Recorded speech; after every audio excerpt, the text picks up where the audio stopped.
अस्सलाम वालेकुम तमाम टिकटॉक दे फ्रेंड नू अनाउंसर जवार दानिशदानी दी तरफ मुहब्बतां भरा सलाम। आज दी एक और बड़ी खूबसूरत वीडियो सारे बिरामां दे पेश नज़र।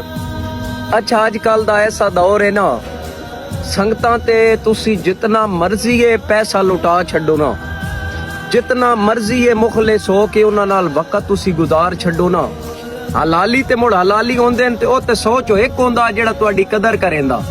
बाकी जेड़े ऐ बेनस्ले जे लोग होंदे ना, इन्हां दे मगर तुसी जो मर्जी है कार छड्डो ना, इन्हां महल तामीर करा दियो ना, मोड़ भी इन्हां अपनी आदत तक आ वंजनी है। इन्हां कह ना कह मोड़ ते तुहान ठग जरूर आखना है, ओ इंजे जियो फलाने। उन्हां बंदियां मैं अज दे दौड़ा पिया सुनैना उन्हां बद नस्लियां आस्ते कि असी रुले भी बहुआ साडी कदर भी काई नहीं, लज मगर तुलीमना होया के करिए बदले जी दे गौहर जिणकीमना होया। नवी नित अजमैश दे वेलणे विच, ओए नवी नित अजमैश दे वेलणे विच फुट्टी वांग वलीमना होया। घरों करके खर्चे सजना ते मुड्डो चगल सदीमना होया।